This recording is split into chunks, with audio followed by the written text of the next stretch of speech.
સુરત જિલ્લા પંચાયત આરોગ્ય કર્મચારીઓની હડતાળને અઠવાડિયાથી પણ વધુ સમય વીતવા છતાં પણ કોઈ નિકાલ નથી આવી રહ્યો અને જેને લઈ અને આગળની રણનીતિ નક્કી કરવા માટે કામરેજના ગેલ અંબે મંદિરમાં મીટિંગ યોજવામાં આવી હતી। આ મીટિંગમાં નિર્ણય કરવામાં આવ્યો છે કે જો સરકાર આગામી સમયમાં કોઈ નિર્ણય નહીં લે તો આરોગ્ય કર્મચારીઓ ગાંધીનગર સુધી કૂચ કરશે।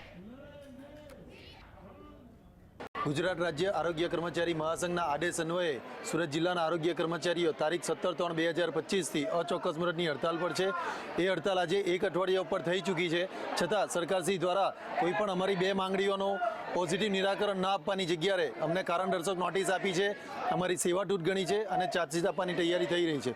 तो एना ज आयोजनना भागरूपे कि अमारे नोटिसनो खुलासो केम आपवो अने आ लड़तने केम आगळ लई जवी अने अमारी बे मुख्य मांगणी केवी रीतना सरकारश्री द्वारा संतोष आवी, तो तेना आयोजनना भागरूपे आज रोज अमे कामरेज मुकामे मीटिंग आयोजित करी छे। अमने आनो जिया ठराव न आपे त्या सुधी अमारी आ अचोक्कस मुदतनी हड़ताल अमारी चालू ज रहेशे अने अमे आमांथी कोई पण झूकवाना नथी। सरकारे अमारी मांगणी मंजूर करवी ज पड़शे।